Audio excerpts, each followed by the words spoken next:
Bismillahirrahmanirrahim. Assalamualaikum warahmatullahi wabarakatuh.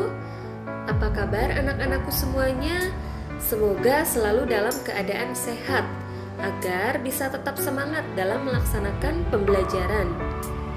Di pertemuan kali ini kita akan melanjutkan pembelajaran bab 2, yaitu mengenai kerajaan-kerajaan maritim di Indonesia pada masa Islam. Dan untuk pembahasan yang pertama kita, yaitu mengenai Nusantara sebagai bagian jaringan perdagangan maritim global. Mengapa Nusantara kemudian menjadi bagian dari jaringan perdagangan global? Alasannya karena letak Indonesia yang cukup strategis, yaitu berada di antara jalur India menuju Cina. Yang kedua, karena Indonesia memiliki sumber daya alam yang berlimpah, khususnya rempah-rempah. Sehingga selain sebagai jalur perlintasan perdagangan, juga menjadi tempat tujuan bagi para pedagang dari daerah lain untuk membeli dan memperdagangkan komoditas yang dihasilkan di Indonesia. Ini adalah beberapa daerah di Indonesia dan komoditas yang dihasilkannya.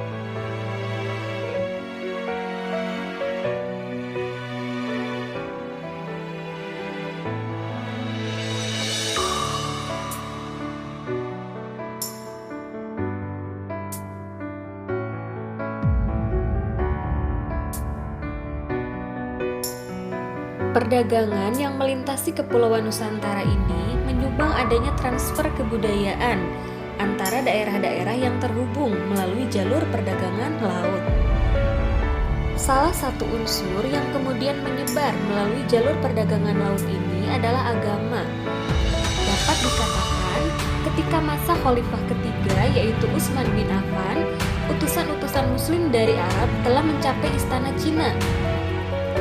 Lalu, pada abad ke-9 sudah ada ribuan pedagang muslim di kantong Cina.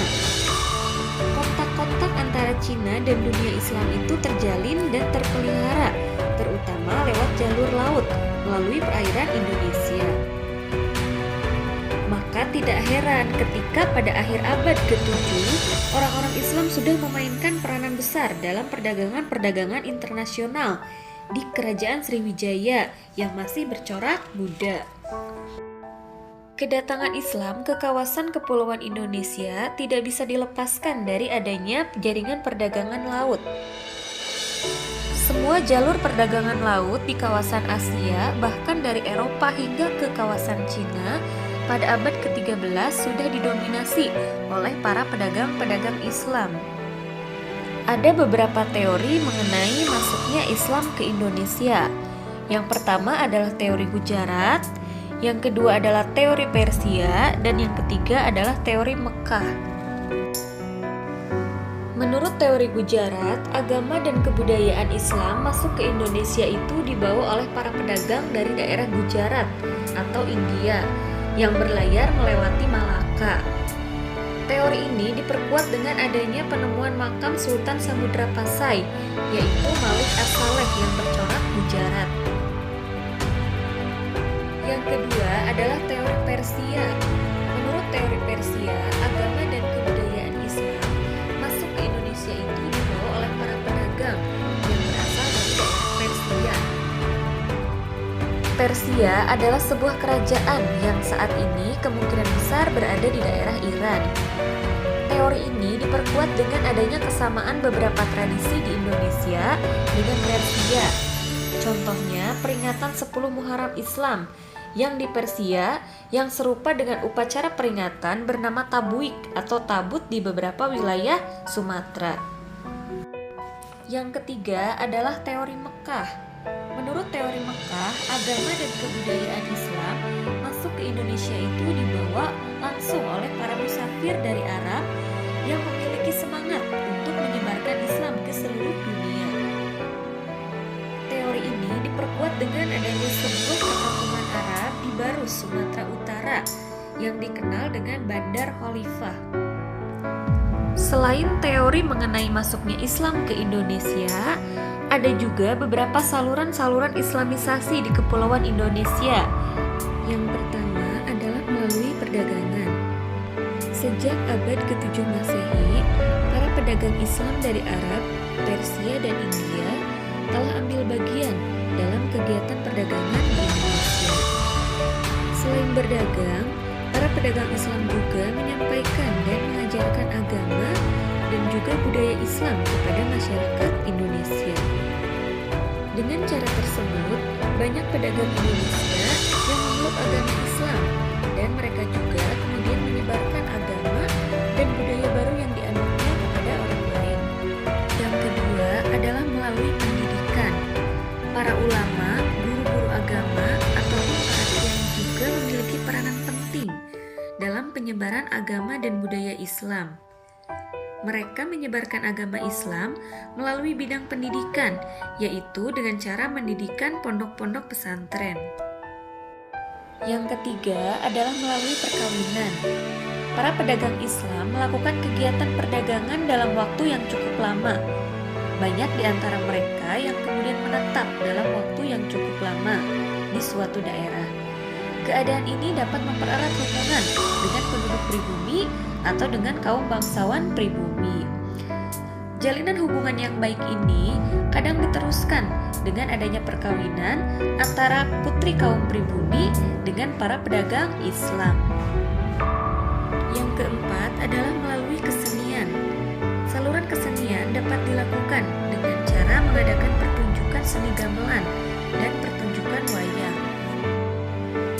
Melalui cerita-cerita wayang, para ulama menyisipkan ajaran agama Islam, sehingga masyarakat bisa dengan mudah menangkap dan memahami ajaran agama Islam. Yang kelima adalah melalui dakwah wali songo atau 9 wali. Dan yang keenam adalah melalui tasawuf.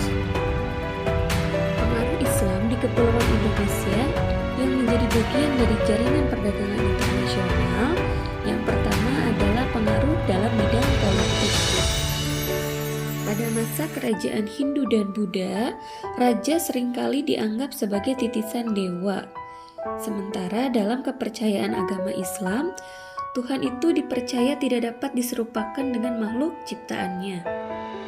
Maka, konsep dewa raja yang digunakan pada masa kerajaan Hindu dan Buddha kemudian bergeser menjadi konsep raja sebagai Khalifatullah atau wakil Tuhan sebagai pemimpin di muka bumi.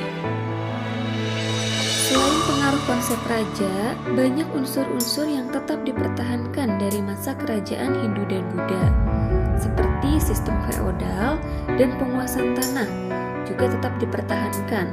Bahkan beberapa unsur seperti magis dan klinik dari kerajaan Hindu dan Buddha tetap diamalkan pada masa kerajaan-kerajaan Islam.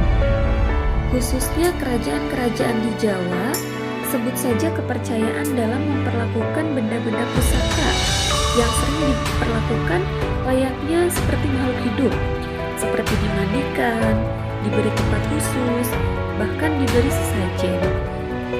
Meskipun dalam kepercayaan Islam ada beberapa larangan khususnya mengenai wujud dari tahayul dan juga berlaku syirik. Hal demikian menggambarkan bahwa kedatangan Islam itu bukan untuk menggeser kepercayaan Hindu dan Buddha, melainkan terjadinya akulturasi atau percampuran kebudayaan dari Islam, Hindu dan Buddha, serta budaya asli di Indonesia. Yang kedua adalah pengaruh dalam bidang ekonomi. Dengan kedatangan Islam dan banyaknya arus perdagangan yang dijalankan oleh saudagar-saudagar Islam, baik dari Arab, India, maupun belakangan dari Cina, menyebabkan pertambahan perputaran ekonomi yang lebih besar. Bagi Kepulauan Indonesia, pengaruh di bidang ekonomi dari kedatangan Islam antara lain menyebabkan munculnya kota-kota pelabuhan di sepanjang pantai timur dan barat Sumatera dan pantai utara Jawa. Kemunculan kota-kota tersebut lahir akibat kebutuhan berbagai komoditas yang diperdagangkan di perdagangan internasional. Yang selanjutnya adalah pengaruh dalam bidang kebudayaan.